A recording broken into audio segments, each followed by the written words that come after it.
Wait. Hello, everyone. Yay!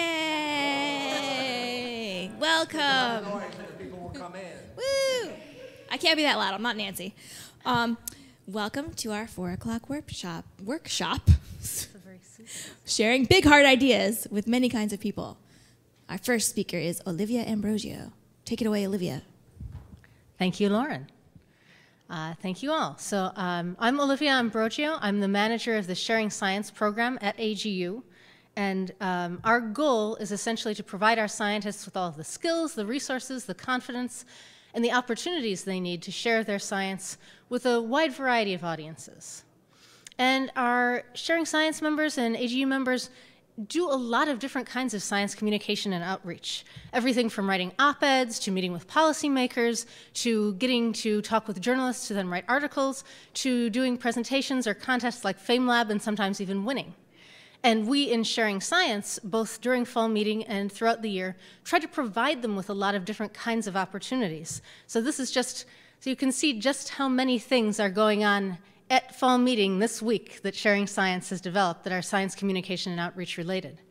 But what I really want to focus on right now is the UpGo 5 challenge that we've developed. This is both a session in the meeting this week and also an exercise that we use, because I feel that in a lot of ways it is representative of what's at the core of the Sharing Science program and of a lot of communication goals. So, you know, successful communication involves connecting with your audience in a way that your audience is actually going to appreciate. Yes, so this cartoon is in fact the result of painful experience on my part during my graduate school days. And so there are a lot of different ways that you can effectively connect with your audience, and a lot that we talk about with our scientists, but 2 of them that we really focus on a lot are telling stories, because when you tell stories, you can connect with people and captivate them in a completely different way than you would with a litany of facts. And eliminating jargon, because when you do that, you get rid of a barrier to either understanding or interest, or both. And that can be really critical and make the difference between actually building a relationship and getting people to see the value of science and having them tune out. So one of the ways that we do this, and it started at our communications workshops and is now a session, is through what we call the UpGo 5 challenge. And this was inspired by the comic made by Randall Munroe, who's the creator of xkcd.com. And he made a comic that described the Saturn V rocket using only the 1,000 most common words in the English language, hence the UpGo 5. And in fact, he's created a whole book now describing lots of different technical things using that language. But this was a big hit, as you can imagine, among scientists. And a text editor sprung up as a result of this, so that now others can also type in their science, and it underlines in red if you've used one of the non-approved words. And so you can essentially UpGo your science. So we would encourage scientists to do this to describe some sort of scientific concept in this language during some of our workshops, often with really terrific results. As we started expanding our Sharing Science program and worked harder to bring it into the scientific program as well at our conferences, I proposed a session using the UpGo 5 language. So we're asking our researchers to talk about their research, give talks using only the 1,000 most common words in the English language.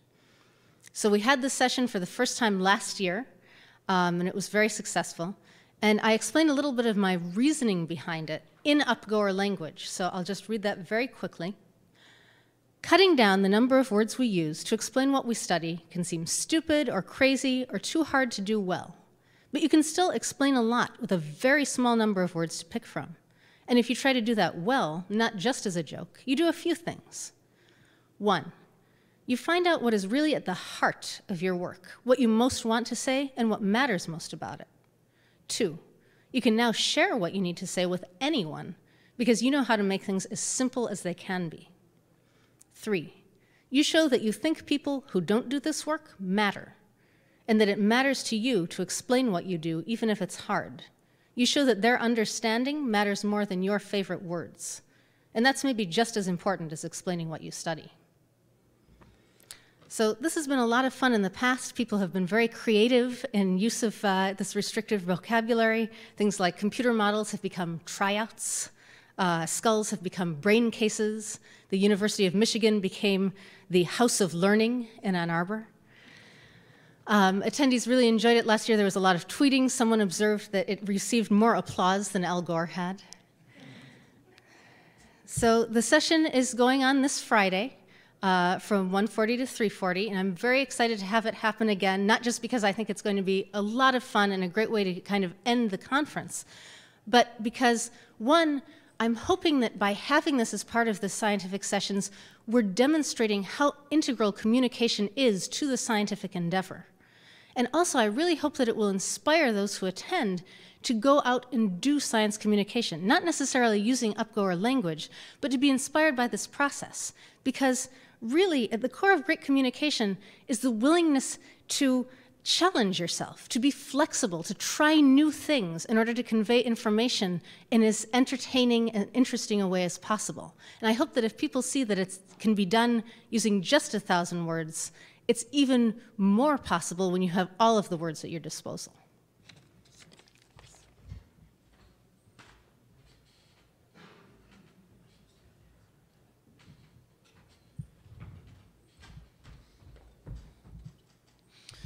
Hi, I'm Alan. I'm a research scientist at the National Snow and Ice Data Center in Boulder. I look at snowy and icy things using satellites. So I'm going to be in the UpGoer session on Friday, and I think my title is Using Picture-Taking Thing in Space 8 to Look at Huge Ice Things. Yeah, that's Landsat 8 to look at things in Antarctica and snowy places.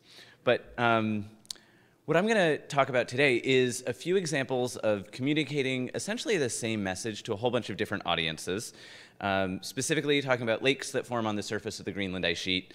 They're important because they darken the surface of the ice sheet, they increase melt there, and they can drain catastrophically to the bottom of the ice sheet and then make it flow faster, which could lead to a destabilized ice sheet and faster sea level rise projections.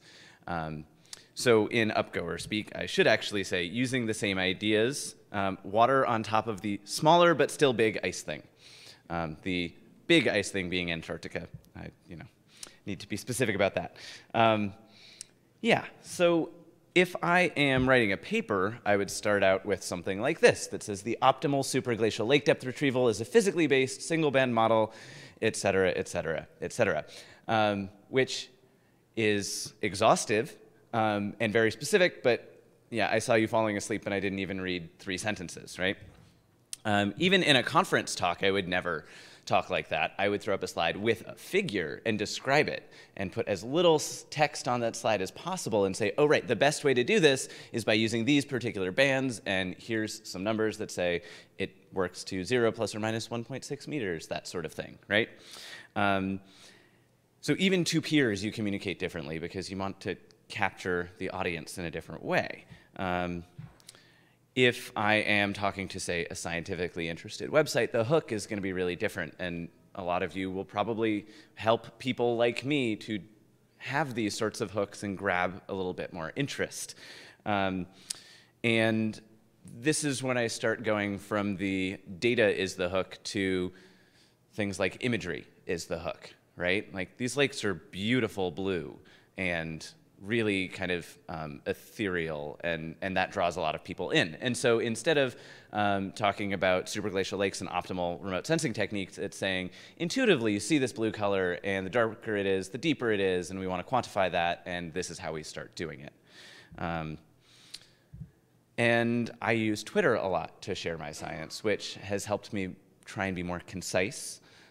Also lets me share images, and sometimes it's just a good tool to amplify other types of communication. I'm sure most of you are also on Twitter. What I also like about it is that when that piece was published on NASA's Earth Observatory, it was a great place for people to come be able to ask me questions in a more personal fashion than just dealing with it in comments or something like that. Like I said before, pretty pictures are key.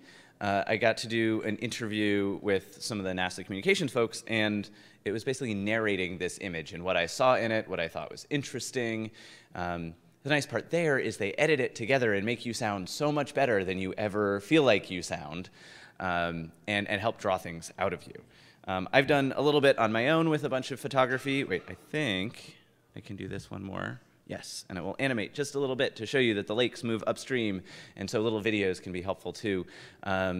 Photographs can tell really powerful stories for me as a scientist and get people interested. And yeah, a picture is worth 1,000 words, and often the pictures can do a lot of the talking for me. I, surprisingly, as an imagery scientist, have found that I really enjoy audio as a way to talk about my science, or as a way to share my science. And that was surprising to me because the data I use are pictures, and I feel like that's how I should be sharing my science. What I really enjoy about something like radio is that it's a much more of a conversation.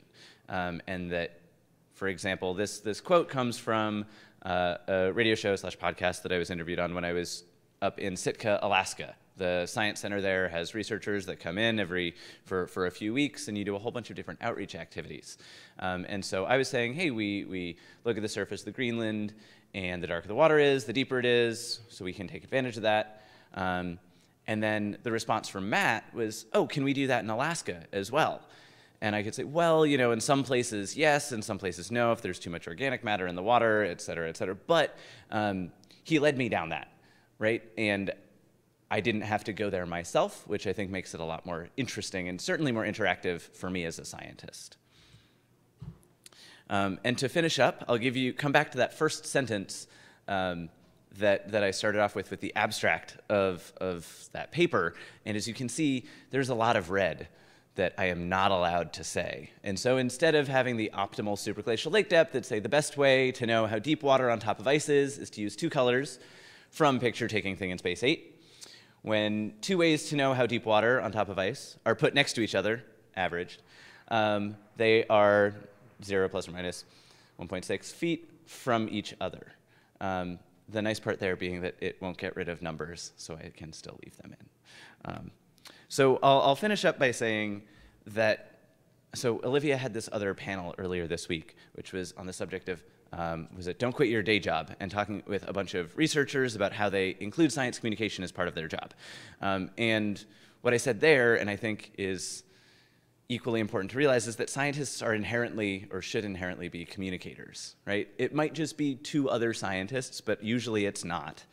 And the process of science takes a little while, and I think it's helpful for me as a scientist to have to think about different ways to communicate my science, because it keeps it fresh for me, and also helps me have to reframe my science multiple times, and hopefully get some better research out of it. So thanks for listening. I think that was my last slide. Yeah, and now sloths.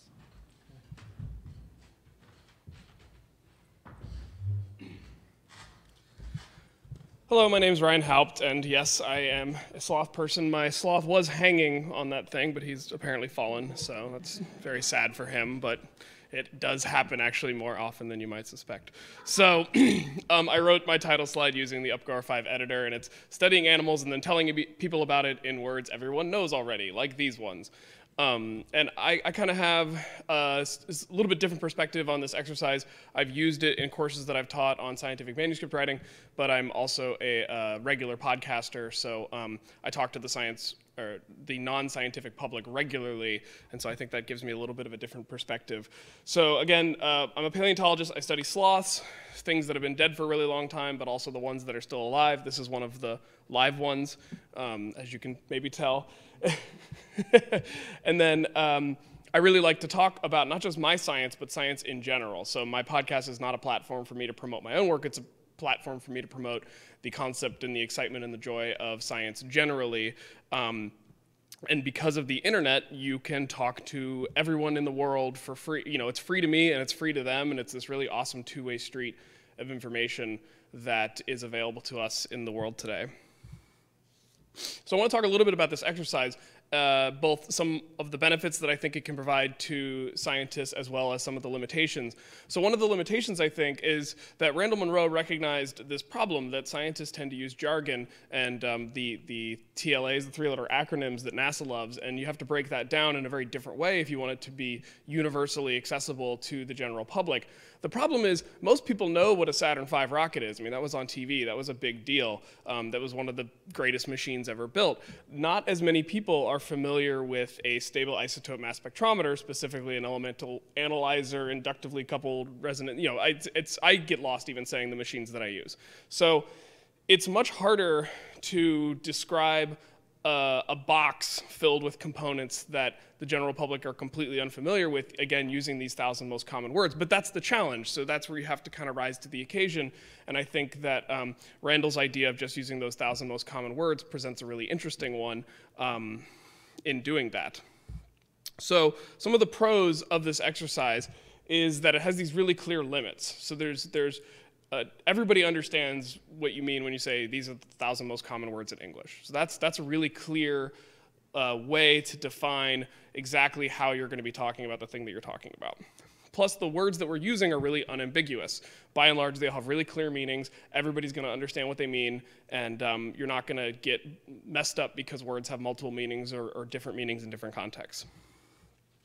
There's also this kind of approachable silliness. So from some of the things that we've been reading up here that we were forced to write in the UpGo 5, it breaks the way that we tend to speak English both to each other as people, but also as scientists, into this kind of, it makes sense, but it's nonsensical in its flow and in its structure. And I think that makes it silly enough that people engage with it in a different way than they would with a scientific article or even a popular science piece.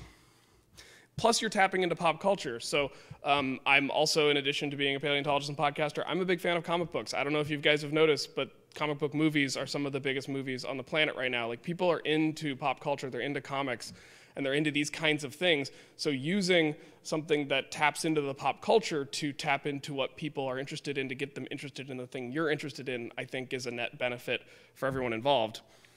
But some of the cons, I think, is that jargon does indeed serve a purpose. So we talk about how sometimes to make your concept come across in UpGo 5 language, you actually end up having to use a lot more words. And sometimes using a lot more words, even if they're simpler words, can end up with a more confusing concept than if you just teach somebody what the word satellite means. And I think there's, benefits and disadvantages to that as well. But I think at the end of the day, I think it's okay for us as scientists to say, we do use jargon for a reason. It's not arbitrary, and it's not just to be high-minded or confusing. And I think that's okay to come out and say that, even if you're trying to avoid doing it in a way that does confuse people. Another aspect of this that I think is a little bit of a con is that if you just focus on the 1,000 most common words in English, there's actually a bias against scientific words. So English is a Germanic language, which means that a lot of our most basic and common and everyday words have Germanic roots, whereas a lot of the words that we use commonly in science tend to have Latin and Greek roots. So if you're restricting yourself to the most common words that everybody knows, you're actually restricting yourself against some of the words that we as scientists would use very easily. So one of the examples I heard from a writing book that I read was this scientist who, when he's having a conversation with somebody who is also a scientist, he says, I'm a soil scientist. Soil and science both coming from Greek and Latin roots. Whereas if he's talking to somebody who doesn't know anything about that, he just says, I study dirt. And dirt is an old English word, and everybody knows what dirt is. So there's a little bit of a bias there, and I think that also forces you to think about the words you're using in your science in a different way, and it at least forces you to recognize, okay, where are the words that I'm using that are completely outside the realm of what are commonly used because they come from a completely different language than the base German of English. But ultimately, for both a pro and a con, this exercise forces researchers to think about their work and the way they present it in a different way. And I think that's ultimately a good thing, because I think, as some of the other panelists have already mentioned, it's very easy to get stuck in your rut of knowing your audience and knowing your audience of principally scientists, collaborators, and colleagues, and speaking to them on their level, which is good for getting the work done, but it's not as good necessarily when it comes to wanting to share it with the public. So why does this exercise matter so much to me? I think from a community perspective, scientists are regularly asked to justify what their work means to the public, and I think that's a good thing. I think that we should be held accountable, especially if we're accepting public funds to do our work.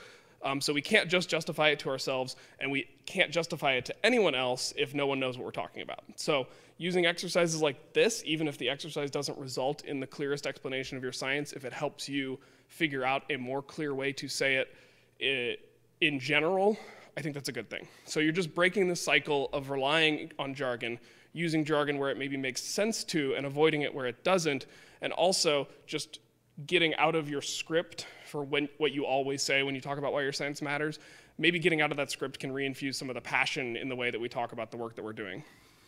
A little bit for me, as a person who does science and does this podcast, my podcast is called Science Sort of. We really like our mascot, the brachiolope, as a symbol of kind of the silliness of science. You know, a brachiosaur, it's actually a chimerosaur with moose antlers. And it's been really amazing. We've been doing the show since 2009, and seeing the community that we've developed and the podcast, you know, podcasts have fans. Like, people become genuinely invested in the show and listen every week and really want to learn about what it is you have to say. So you have these really excited listeners, and then you have this community engagement. So we also have communities on Facebook and places like Twitter.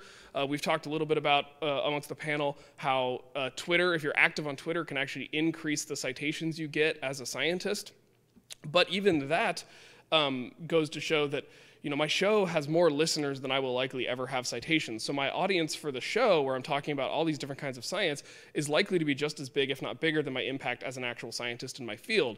You know, some might see that as a net negative, but to me, it's just a rising tide lifting all boats, and I think everybody wins in that scenario. And also, just being a public scientist and knowing how to talk about my science to the public has actually helped me get funding, because I've been using some of the crowdsourcing options that people might have seen online, like experiment.com, which uses a Kickstarter-like model. So I've actually raised money to help me finish my dissertation, because I am able to talk about science in words that everybody has a better grip on understanding. So just to preview my talk on Friday a little bit, this is kind of a little schematic diagram of kind of the flow of what it is that I do as a scientist. And the title of my talk is Using Very, Very Tiny Things That Are Slightly Bigger Than Almost the Exact Same Very, Very Tiny Thing to Understand Much Bigger Things Like Animals. So that'll be on Friday for those who want to come out. And with that, I'll turn it over to Steve. Thanks. So yeah, my name is Steve Ackerman. I'm at the University of Wisconsin-Madison in the Department of Atmospheric and Oceanic Sciences. I'm also director of our research lab and Associate Vice Chancellor for Research covering the physical sciences. So with that perspective, I have to start by talking about what we call the Wisconsin idea, which is the boundaries of the university or the boundaries of the state. And this goes back pretty much to the beginning of our university back in 1848. And this saying, I mean, it's much longer than that, but that's the core value, and it's become a core value of the university in the sense that you're expected to go out and talk to the public across Wisconsin and now the nation. We're extending it. I still like to talk about Wisconsin. And find out what their issues are of the people across our state and use our research and our understanding to work with them to solve them. So the whole idea of talking with the public is really important to me and all of my colleagues. So I tried my UpGo 5 thing. This is what I do. Why does it rain? Well, you can go ahead and read it. I found it a real big challenge because you're not allowed to use weather or clouds. So clearly I have to take Friday's workshop because I don't know how it works.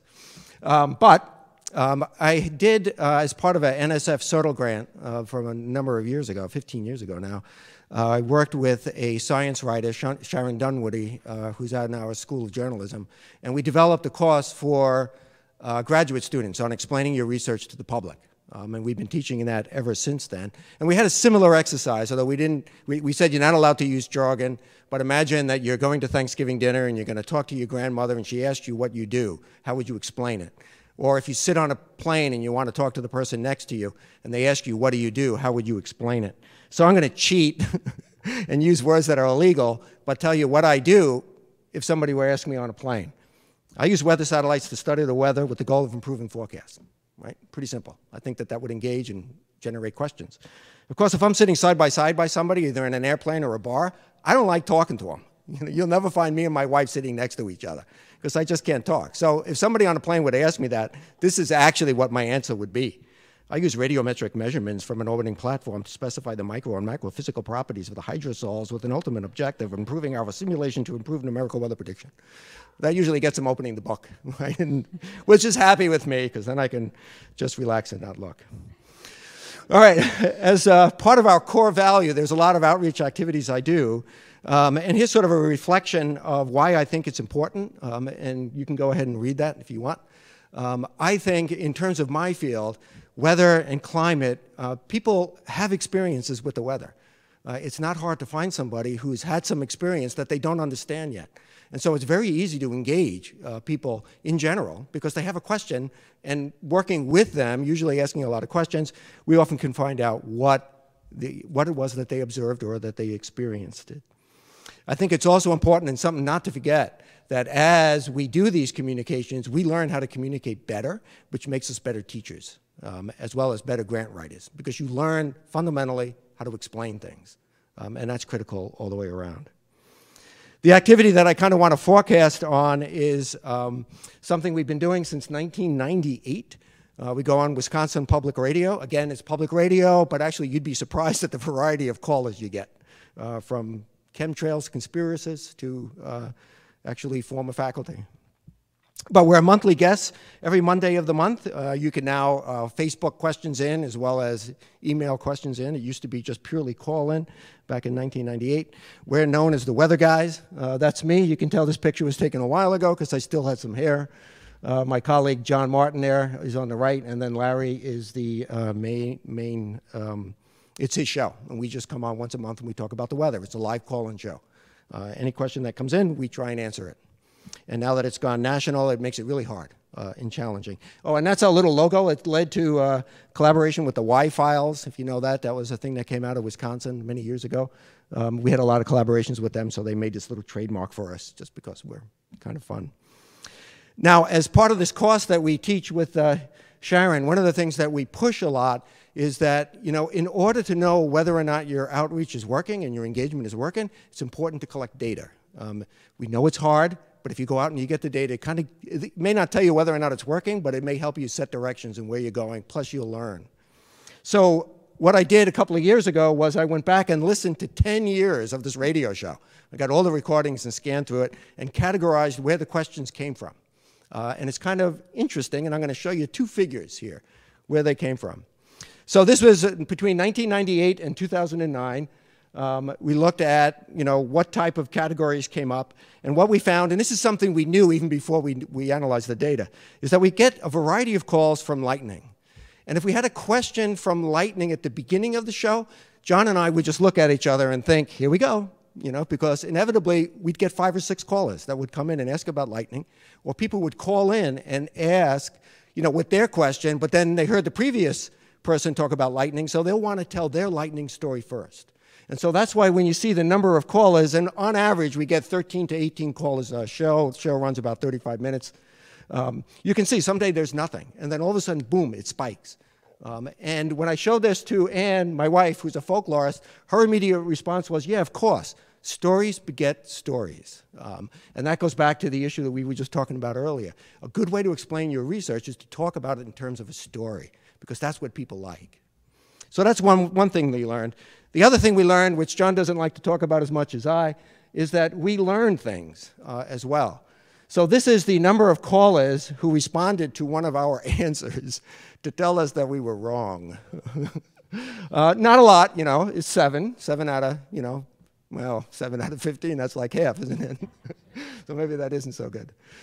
So usually these are experiences. A lot of times with Wisconsin, you might hopefully tell from my accent that I'm from the East Coast. I grew up on Long Island. John grew up on Boston. And so we have this accent, and so we didn't live in Wisconsin. So particularly early on, there was a lot of times you can hit that number 7. I think it had to do with Lake Superior freezing. We were like, Lake Superior freezing over? I can't imagine that would happen.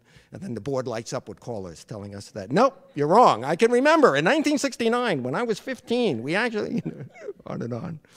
So we learn things, and that's an important part of going out and communicating and engaging. And the only way you learn things from engaging with the public is to listen, right? You can't go out there and tell them what it is that you want to know. You got to know what it is that they want to know and try and answer it. And if you're wrong, they'll correct you. That led to, I'm just going to talk about the other thing because we've been doing this for a long time now. And so it does 2 things. One is it gives you other opportunities. So we ended up now doing a weekly newspaper column. Ask the Weather Guys, it's called. So these are some of the questions that come in, and you can see that there's quite a variety of them. And we used to have 225 words. They now give us 275 words to answer some of these questions. It then all gets posted on a blog as well. The other thing that I want to point out is that when you do it for a long time, you get some credence in terms of people become familiar with you. They may not be listening to you all the time, but you know, they may be driving on a highway and they have the radio on and then they hear you. And then at some point, and this has happened to me with doctors, it has happened to me with people on movie lines, it's happened to me at weddings, people make that connection, they hear your voice and they go, oh, I know you. And now I'm going to ask you a question because I respect the things that you say because I've been hearing you over and over again. So it's important for a variety of reasons. One is communicating, but also when the challenge then comes up and there's things that they don't really understand, they value your viewpoint because I think they think that we're I think they think that we're not biased. I think they recognize that we're not biased. And with that, I think we go to questions or something.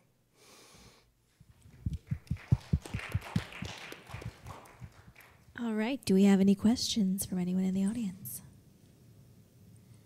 Do we have any questions on the chat? No? Okay. That's it. Thank you, speakers. Oh, sure. Yeah. Bud Ward with Yale Climate Connections. Olivia, I was interested in your comment at the very beginning that science communication is such an integral part of science, which I certainly agree with. But with all due respect, scheduling you all on Friday afternoon, the last day of the workshop, is not only personally disappointing to me because I won't be here, but also I suspect that I'm not alone. When do you think AGU will agree with you and recognize the importance of communications and move it up to a prime time? Well, I will admit that last year when we saw that, in fact, last year the session was also on a Friday and it was from 4 to 6 on Friday. And we, my co-conveners and I, were perhaps not enthused about that. But, you know, what we actually heard from people, it was huge attendance. So I couldn't be there last year, but there were, I don't know, at least 100 people in that room. I mean, at some points there were overflow.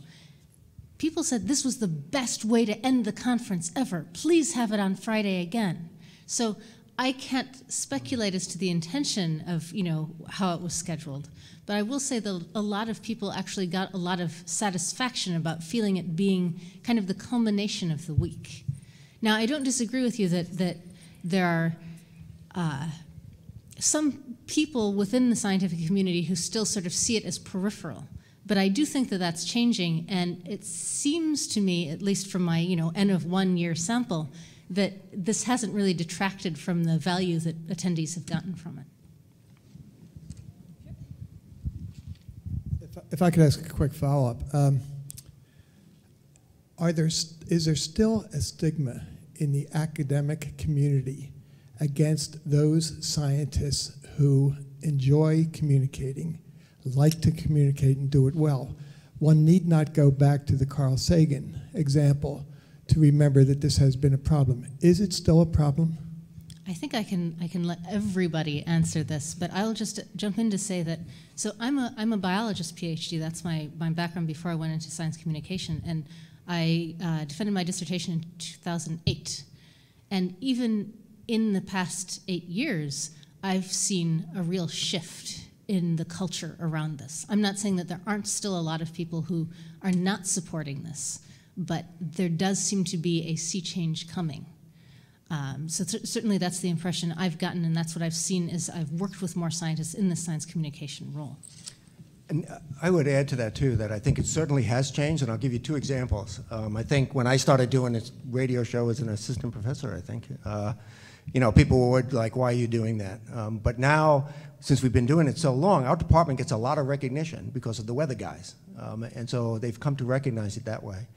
The other thing I'll point to is that when Sharon and I first taught this course for graduate students on explaining your research to the public, about half of them told us they did not tell their major advisor that they were taking our course because they expected pushback and unapproval.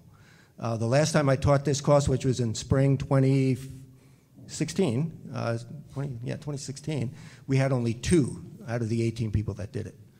So I think we're seeing that trend that people are recognizing, the faculty in particular are recognizing that this is an important skill to have.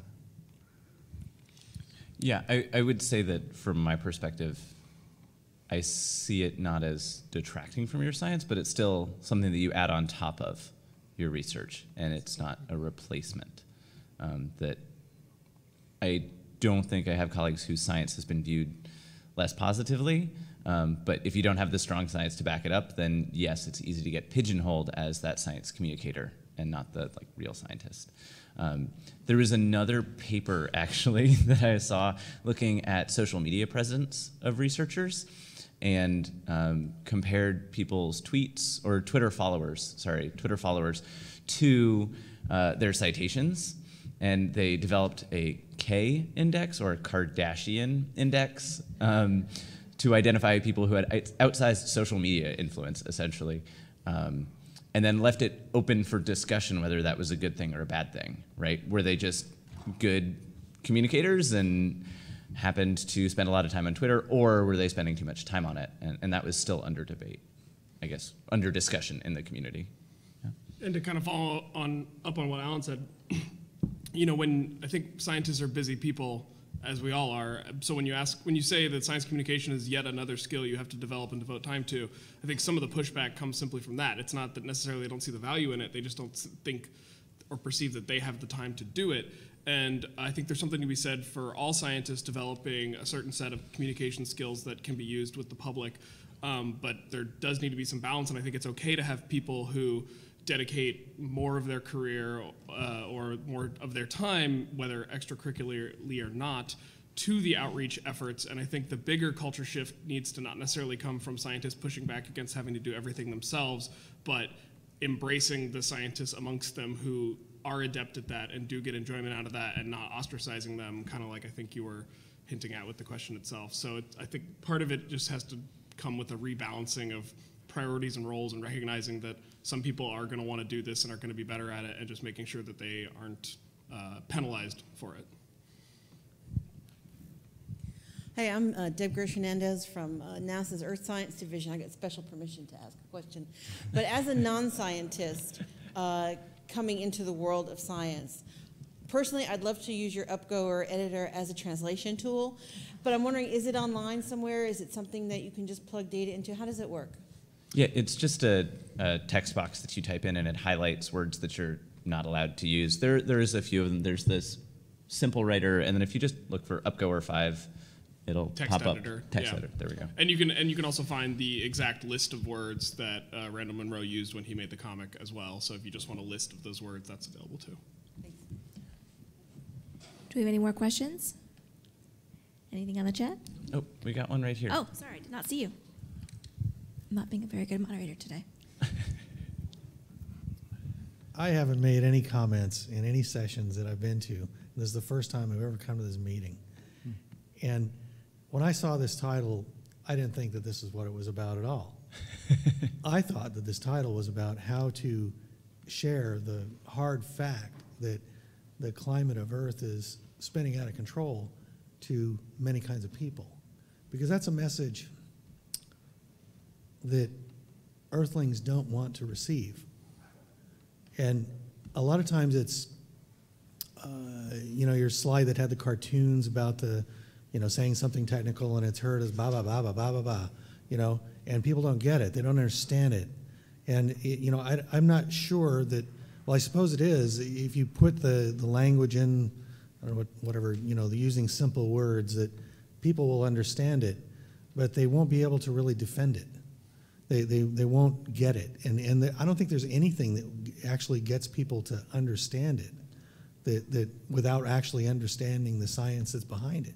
So if that's true, and since we're heading into an extremely perilous time, I would hate to dumb down the conversation among scientists that do understand it.